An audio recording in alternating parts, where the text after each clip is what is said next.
प्रायोजक हैं रोजगार डेवलपर्स। नमस्कार, स्वागत है आपका पल्स 24 न्यूज में। मैं हूं आपके साथ सुहानी बहुगुना। बुलेटिन की शुरुआत से पहले एक नजर इस वक्त की हेडलाइंस पर। उत्तर प्रदेश के गाजियाबाद में दिल्ली मेरठ एक्सप्रेसवे पर 2 कारों की टक्कर, 2 की मौत। मुर्शिदाबाद हिंसा को लेकर बंगाल पुलिस की एसआईटी ने 4 और आरोपियों को किया अरेस्ट। आंध्र प्रदेश के सीएम नायडू ने गृह मंत्री अमित शाह से उनके आवास पर की मुलाकात। सुप्रीम कोर्ट ने पेगासस मामले में सुनवाई टाली, अब 29 अप्रैल को होगी हियरिंग। मुर्शिदाबाद जाएंगे सीएम ममता बनर्जी, मई के पहले हफ्ते में हिंसा प्रभावित इलाकों में पीड़ितों से मिलेंगी। चलिए अब जानते हैं खबरों को विस्तार में। खबर राजस्थान के जोधपुर से है, जहां कांग्रेस सांसद तनुज पुनिया ने नेशनल हेराल्ड की सच्चाई बताने के लिए एक प्रेस कॉन्फ्रेंस की। बीजेपी नेता ऋषिकांत दुबे के बयान पर उन्होंने कहा कि इस तरह की भाषा का प्रयोग उन्हें नहीं करना चाहिए। स्वागत है, धन्यवाद है कि आप हमारी आवाज को जनता के बीच में ले जाने के लिए यहाँ पे आए हैं और बहुत बहुत धन्यवाद आपका। आज एक बहुत महत्वपूर्ण विषय पे ये प्रेस कॉन्फ्रेंस पूरे भारत देश में की जा रही है। कांग्रेस पार्टी के द्वारा भारतीय कांग्रेस कमेटी के अध्यक्ष माननीय मल्लिकार्जुन खड़गे जी के आदेश के अनुसार ये प्रेस कॉन्फ्रेंस में आपको अवगत कराना है कि जो इशू आजकल विशेष रूप से 9 अप्रैल से ज्यादा दूर पकड़ा है, नेशनल हेराल्ड केस में जो ईडी की कार्रवाई हो रही है, उसके सच्चाई को आपके बीच में आपसे आपके माध्यम से जनता को अवगत कराने के लिए ये प्रेस कॉन्फ्रेंस की गई। मैं आपको बता दूं कि नेशनल हेराल्ड वाला जो केस है, जिसमें ईडी बहुत तेजी से और सरकार, ईडी क्या सरकार, भारतीय जनता पार्टी की सरकार के द्वारा जो निशाना बनाया जा रहा है, कांग्रेस पार्टी के वरिष्ठ जितने भी हमारे नेता हैं, विशेष रूप से संसदीय दल की चेयरमैन हमारी नेता माननीय सोनिया गांधी जी, नेता प्रतिपक्ष माननीय राहुल गांधी जी और तमाम सारे हमारे नेताओं के ऊपर जो ईडी के माध्यम से असंवैधानिक रूप से राजनीतिक द्वेष की भावना से, राजनीतिक लाभ पाने की भावना से जो गलत गैर कानूनी कार्रवाई की जा रही है, उसके बारे में आपको अवगत कराना। नेशनल हेराल्ड में आपको बता दूं इसके इतिहास के बारे में पहले थोड़ा। 1937 में एसोसिएट जर्नल्स लिमिटेड यानी एजेएल माफ कर दिया और बाबा रामदेव की पतंजलि ने इसे खरीद लिया। तो ये प्रक्रिया है, तो ये किसी ने हमने टेक ओवर नहीं किया, हम उससे लाभ ले ही नहीं सकते हैं। ना किसी निदेशक जो आपने नाम लिए, राहुल गांधी, सोनिया गांधी, पित्रोदा, अन्य जितने लोग हैं, ये इससे ना सैलरी उठा सकते हैं, ना इससे कोई भी एक नया पैसा कमा सकते हैं।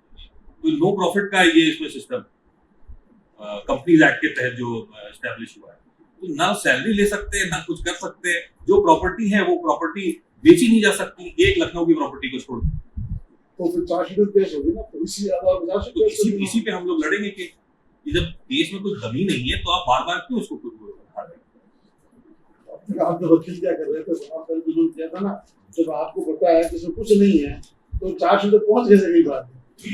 तो इंतजार किया, अभी आखिरी डेट जो है उसमें कर दिया।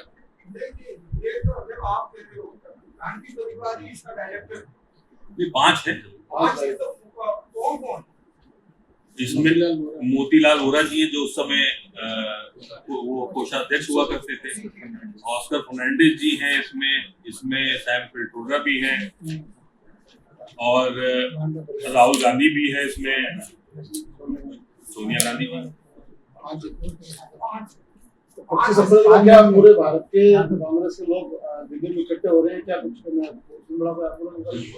नहीं, आंदोलन तो ये चलता रहेगा, लेकिन 25 अप्रैल पर्टिकुलर 25 अप्रैल पे अभी कोई ऐसा है नहीं, लेकिन आंदोलन चलता रहे। अभी जो है जिला स्तरीय हुआ था, ब्लॉक स्तरीय भी किया गया है और आगे भी इसको दिल्ली कॉल भी किया गया ना। हाँ, दिल्ली में भी हुआ था बड़ा 25 तारीख के लिए। हाँ, 25 तारीख को रहेगी, 25 तारीख को आंदोलन रहेगा। आपकी क्या अंदेशा है, जिस तरीके के चार्जेस आप भी कह रहे हैं कि ये चार्जशीट अभी तक फाइल हुई है, आप तक आई नहीं, लेकिन अगर जिस तरीके के इल्जाम और जिस तरीके की चीजें लगाई गई, आरोप लगाए गए, वो बिल्कुल एकदम जो भाई साहब ने कहा कि जिस तरीके से केजरीवाल पर जिस तरीके के आरोप लगाए गए थे उसी तरीके के। तो इसमें अगर कुछ होता है तो कांग्रेस का आगे फर्दर क्या एक्शन? आंदोलन चलता रहेगा और लीगल जो बैटल है वो तो कानूनी का जंग तो जारी रहेगी। लेकिन कांग्रेस की टिकट टीम कमजोर क्यों पड़ती है? कमजोर नहीं पड़ रही, बड़े बड़े इसमें लगे हुए सरकार जो है, सरकार चाहती नहीं कि मामला दबे। सरकार बार बार नए एंगल से उसको पेश करती है, बार बार वो चाहती है कि चर्चा में बना रहे, बार बार ये चाहती है कि पूरे देश में इस पर चर्चा होती रहे कि ये लोग आरोप लगाते रहे झूठे की कांग्रेस भ्रष्ट पार्टी। तो बार बार जो है इसको उखाड़ा जा रहा है, गड़े मुद्दे उखाड़े जा रहे हैं सरकार के। मतलब मुद्दे हैं तो सही। नहीं, मुद्दे कहाँ है? मुद्दे झूठे मुद्दे हैं। नहीं, आप करो मुद्दे उखाड़े जा रहे हैं तो मुद्दा है तो सही है। संस्था मुद्दा तो बनी हुई है, इसी को उखाड़ा जा रहा है। संस्था है, उसमें कोई मुद्दा नहीं है। निशिकांत दुबे को लेके क्या कहेंगे सर? बीजेपी के जो नेता है निशिकांत दुबे ने जो सुप्रीम कोर्ट को टिप्पणी, उसके बाद देखिए प्रेस कॉन्फ्रेंस किसी और चीज की है, लेकिन आपने पूछ ही लिया तो मैं बता ही देता हूँ। देखिए सुप्रीम अपनी सीमा में रह के बात करनी चाहिए। इस तरह से सीधे सीधे गृह युद्ध की बात कर रहे हैं निशिकांत दुबे, तो कौन सा गृह युद्ध है, कहाँ गृह युद्ध है, पहले तो ये स्पष्ट करें। लेकिन जो है इस तरह की भाषा का प्रयोग उनको नहीं करना चाहिए। सुप्रीम कोर्ट का अपना दायरा होता है और वो किसी भी कानून की संवैधानिकता पे सवाल उठाने का उसका अधिकार होता है। कानून बनाना लेजिस्लेचर का काम है, इसका हमारे सदनों का काम है, चाहे विधानसभा हो चाहे लोकसभा राज्यसभा हो। तो कानून वो बनाए, लेकिन वो संवैधानिक है कि नहीं है वो जुडिशियल रिव्यू के अंडर आएगा। वो सुप्रीम कोर्ट अपना उसका काम है। तो अगर वो उस पर सवाल उठा रही है तो इनका अधिकार है और निशिकांत दुबे जी को ऐसी बात नहीं करनी चाहिए। और अब रुक करेंगे अगली खबर का। खबर कर्नाटक के हुबली से, जहां एक युवती की हत्या करने वाले आरोपियों के एनकाउंटर मामले को लेकर खुद सीआईडी एडीजीपी मामले की जांच के लिए हुबली पहुंची। बता दें कि 13 अप्रैल को बीके सिंह ने हुबली के अशोक नगर में एक लड़की के खिलाफ अपराध स्थल और मुठभेड़ स्थल का दौरा किया था।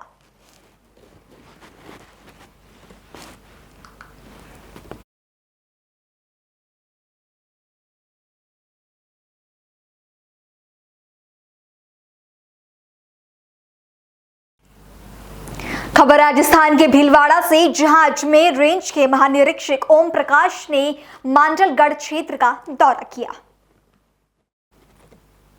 आईजी के मांडलगढ़ पहुंचने पर उन्हें सीओ कार्यालय पर गार्ड ऑफ ऑनर दिया गया। महानिरीक्षक ने थाना अधिकारियों की बैठक में पुलिसिंग में पारदर्शिता, अपराधियों पर सख्ती और आमजन से संवाद कायम रखने की बात कही। खबर उत्तर प्रदेश के हापुड़ से, जहां गढ़मुक्तेश्वर नगर पालिका के ब्रिज घाट में विकास कार्य न होने को लेकर स्थानीय महिलाओं ने जमकर प्रदर्शन किया। महिलाओं ने नगर पालिका हाय हाय के नारे लगाए और आरोप लगाया कि उनके वार्ड में सड़क निर्माण के नाम पर सड़क को तोड़ दिया गया, लेकिन अभी तक सड़क नहीं बनी है। क्या नाम है आपका? मछला यादव। अच्छा, क्या हुआ है यहाँ पे? यूं गड्ढा मोहल्ला, हमारी सड़क उखेड़ के गिर गई। हमारी अभी बिजली ने गाय पकड़ ली, बिजली उतर आई, नाली में पानी चल रहा है, बिजली उतर आई, गाय मर गई। अब बताओ हम क्या करें इसमें? हैं, हमें बड़ी परेशानी हो रही है निकलने की, बढ़ने की, ढोरों की, डंगरों की, सबकी। तो ये सड़क खुदी हुई क्यों है, क्या हुआ? उन्होंने मेंबरों ने खोदी है, मेंबरों ने किसी ने खुदवाई है, यूं खुदी पड़ी है भैया। अब यूं कद बने 2 महीने हो गए इसे। कौन है यहाँ पे? ये लक्ष्मी यादव। कौन है? हाँ, लक्ष्मी यादव। क्या नाम है आपका? गीता। अच्छा, ये बताइए कि ये कौन सी जगह है? ये मतलब 19 वार्ड है ब्रिज घाट में। इसे अच्छा, समस्या क्या है आप लोग? समस्या ये है, हमारे यहाँ रास्ता पहले से ही नहीं बना हुआ सही। हमने अपने आप बनवा रखे अपने दरवाजे पे, वो भी आके सारे चैनमैन ने खुदवा दिए। कई महीने पहले उद्घाटन कर दिया, फीता काट गए। अब कह रहे हैं कमीशन नहीं मिल रहा, कमीशन की वजह से ये रास्ता नहीं बन रहा। कमीशन कैसे कमीशन पता नहीं। कौन कह रहा है ये बात? चैनमैन कह रहा है कमीशन। हम अपने मेंबरों उसको कही जाकर कह रहा है हमसे तो कमीशन मांग रहे हैं मोटा। वो बता रहे हैं। क्या चाहते हैं? अब ये चाहते हैं हमारा रास्ता बन जावे, क्यों नहीं बन रहा है रास्ता? क्या किस तरह की समस्या हो रही है रास्ते में? हमारे रास्ते की सारी समस्या, ना तो निकलने का यहाँ रास्ता, ना नाली की सुविधा, काय की भी नहीं, खंबे टूट रहे हैं, बिजली उतर रही है, गाय मर गई, बिजली ने पकड़ ली खंबे पे। क्या नाम है आपका? मेरा नाम माया देवी। क्या दिक्कत हो रही है आप लोगों को? ये सड़क 10 साल से ऐसी पड़ी है बेकार। कितने मेंबर आए, कितने गए, सब नहीं चले गए। हमारे आगे पानी, नाली, सारी समस्या हुई पड़ी है। हमारे बच्चे नहीं, अच्छा, ये इतने से पानी भर जाता हमारे घरों में, बेड कुर्सी में सारे गल गए। कौन सा मोहल्ला है? 19 नंबर वार्ड। अच्छा, तो कब से ये समस्या आपके लिए चलती आ रही है? अब 10 साल से चल रही है ये। अब तो ईंटा खोद के और ज्यादा बढ़ा दी। क्या नाम है आपका? मेरा नाम प्रवेश कौन सा पांडे। वार्ड है? ये है 19 वार्ड। क्या समस्या आप लोगों को हो रही है? समस्या ये हो रही है, पानी इसमें ये सड़क खोद के डाल दिया और ये बहुत सभी परेशान है। हम क्या परेशान है? और वोट लेने आएंगे, हमें वोट दे दो, तब तक आएंगे हम तो दावत खिलाएंगे, वो करेंगे खूब करा। और कल्लू है यहाँ का, नाम है उसका, कौन है यहाँ का मेंबर? कल्लू नाम है उनका। हाँ, वार्ड में कल्लू। तो कौन है यहाँ के वार्ड मेंबर? लक्ष्मी यादव। और वहीं वक्फ संशोधन अधिनियम को लेकर सियासत तेज है। विपक्ष सरकार पर लगातार सवाल खड़े कर रही है, लेकिन इसी बीच केंद्रीय मंत्री किरेन रिजिजू ने बड़ा बयान दिया। उन्होंने कहा कि भारत एक बड़ा देश है और इस देश की एक एक इंच जमीन का सही इस्तेमाल होना चाहिए। सड़क पर उतारने का नाटक कर रहे हैं। पश्चिम बंगाल में मुर्शिदाबाद में जो हालत किया है, जो मुख्यमंत्री और जो कांग्रेस और उनके जो दल के साथी जो भी ये कहता है कि संसद का बनाया हुआ कानून को नहीं मानेंगे, तो वो देश का संविधान को ही नहीं मानते हैं। बाबा साहब भीमराव अंबेडकर का बात करके और उसी बाबा साहब को इन लोगों ने इंसल्ट किया, पहले भी आज भी कर रहे हैं। हम लोग जब विपक्ष में थे, हम तो पहली बार 2014 में मंत्री बने। हमने जिंदगी भर हम लोग विपक्ष में बैठ करके काम किया है। हम लोगों ने कभी नहीं कहा कि संसद का कानून को हम नहीं मानेंगे। हम लोगों ने कभी भी सड़क पर उतर के ये नहीं कहा। हम लोग दबाव डालते थे, कानून बदलना चाहिए, कानून बनाना चाहिए, ये कहते थे। हमने कभी ये नहीं कहा कि संसद का कानून को हम नहीं मानेंगे। हम कैसे कह सकते हैं इस देश का नागरिक होते हुए? इसलिए ये लोग जो काम कर रहे हैं, ये देश को बहुत नुकसान पहुंचाने वाले हैं। और ये गलत फहमी में ना रहे, मुसलमानों में भी बहुत बड़ा वर्ग के लोग, लाखों लोग आकर के प्राइम मिनिस्टर मोदी जी को धन्यवाद दे रहे हैं, थैंक यू बोलने के लिए आ रहे हैं। मेरे पास भी लाखों लोग आ रहे हैं। इसलिए ये गलत फहमी में नहीं रहना चाहिए कि सारा मुसलमान विरोध कर रहे हैं। कुछ मुसलमान जो गुमराह किया हुआ है और कुछ मुसलमान जो मुसलमानों को वोट बैंक ट्रीट करते हैं, वो लोग गुमराह कर रहे हैं, वो सड़क पर उतारने का नाटक कर रहे हैं। आम मुसलमान इस वक्फ संशोधन अधिनियम का समर्थन कर रहे हैं, स्वागत कर रहे हैं। इस पे कोई कंफ्यूजन नहीं होना चाहिए।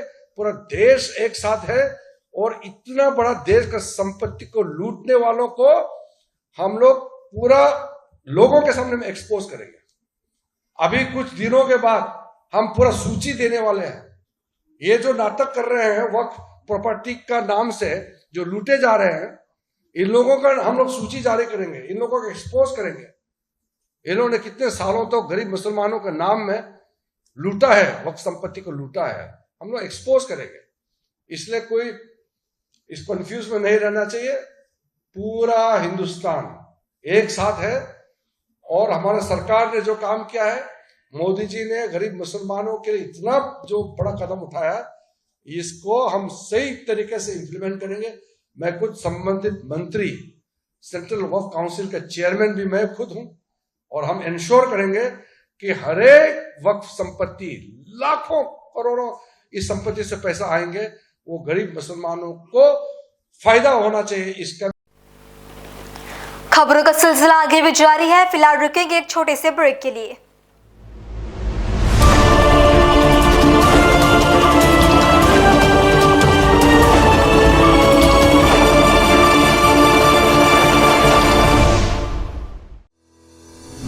रोजगार डेवलपर्स, अ यूनिट ऑफ रोजगार डेवलपर्स एंड प्राइवेट लिमिटेड। घर वहीं जहां हो आपका भरोसा। पिछले 15 सालों से आपके सपनों का घर हमारी प्रतिबद्धता। रोजगार डेवलपर्स का पता है शिमला बाईपास रोड, गणेशपुर, देहरादून। रोजगार डेवलपर्स से संपर्क करने के लिए अभी डायल कीजिए 9897054026 पर या 8433207910 पर।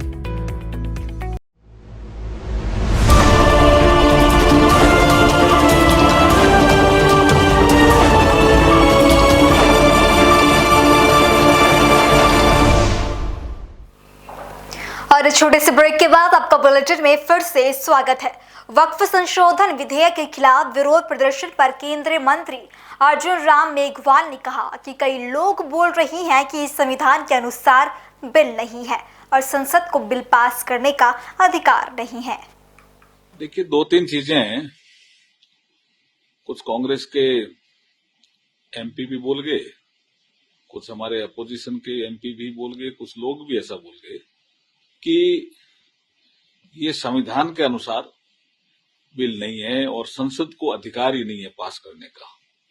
मैं उनसे ही पूछना चाहता हूं जो ऐसा बोल रहे हैं कि 1954 में कौन सी संसद ने वक्फ अमेंडमेंट बिल लाया और किसने पास किया? संसद ने किया और कोई संविधान का प्रावधान था तभी किया।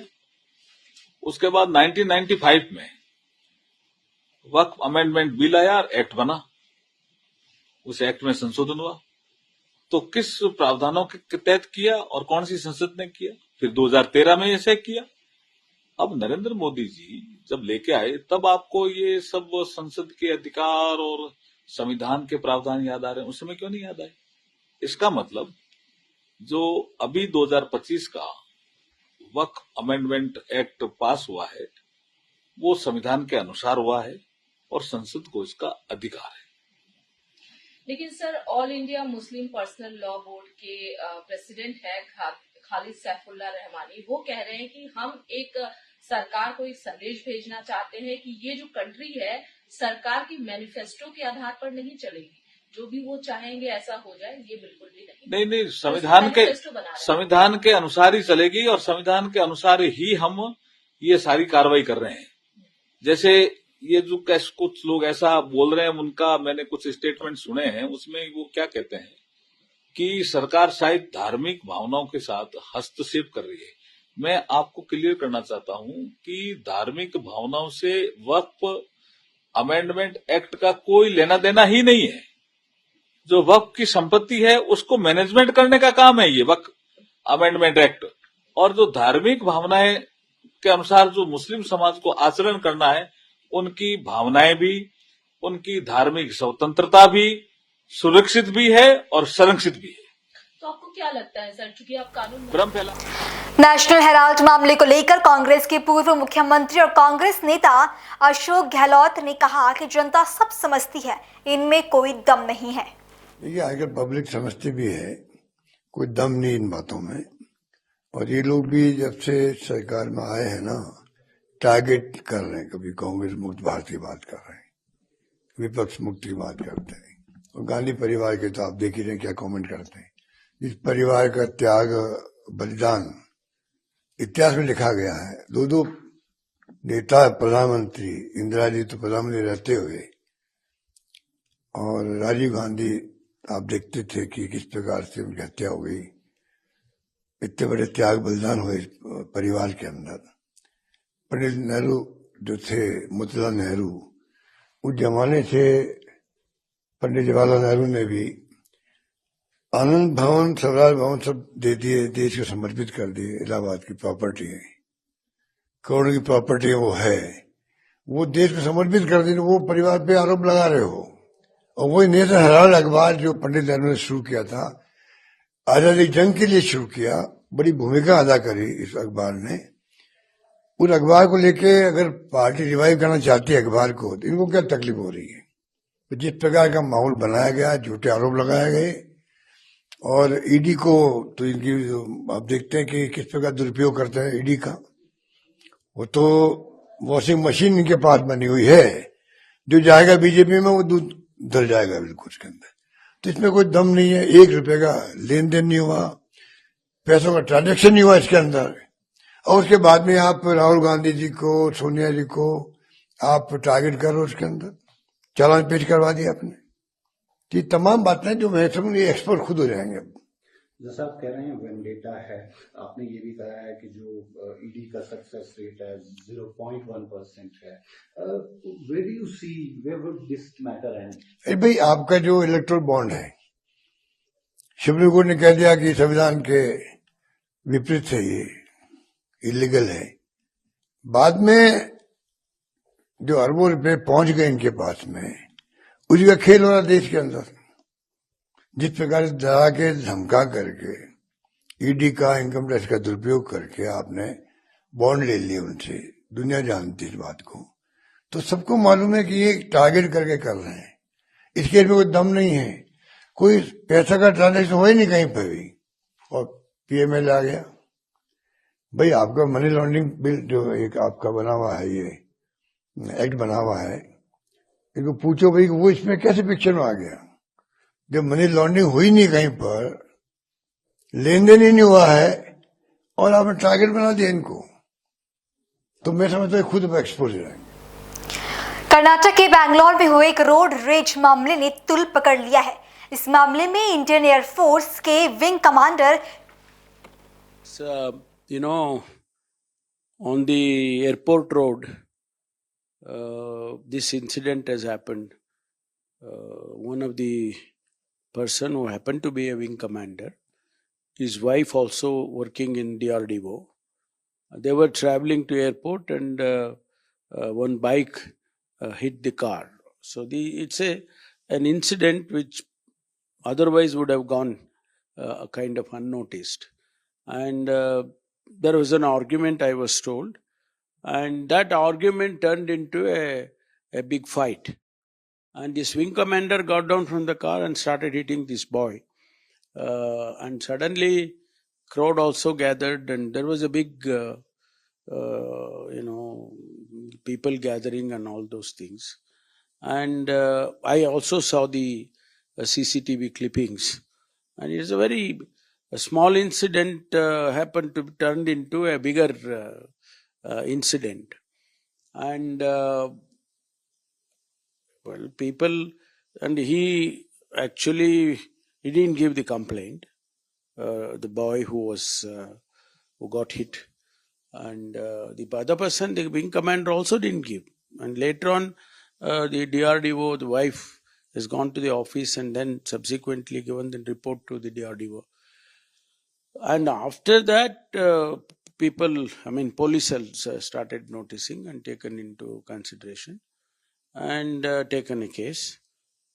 And the boy who happened to be a local boy, and he also has given a complaint. So now both the complaints are there. The FIRs have been registered. The police is investigating everything. But unfortunately, in the media, they have now turned into Kannadiga and others, kind of a thing, which should not have been taken up in that sequence. I think they should be little bit more responsible, because this whole thing will now turn into Kannadigas and non-Kannadigas in Bangalore city, outsider, insider and all that. This is not right. Bangalore is a cosmopolitan city. Everybody lives here. Every state people have come here, are still coming and living here peacefully. So this kind of narration should not be made. Sir, the pro-Kannada activists are demanding the arrest of the wing commander. No, police will definitely take action. If arrests have to be done, they will do it. He has taken the flight and gone to Bengal, West Bengal.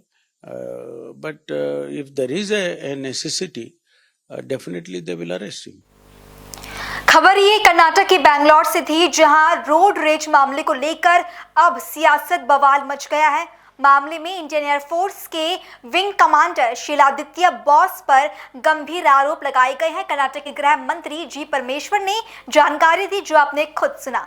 और इस खबर के साथ ये bulletin यहीं समाप्त होता है। देश और दुनिया की बाकी तमाम खबरों के लिए आप देखते रहें पल्स 24 न्यूज। नमस्कार।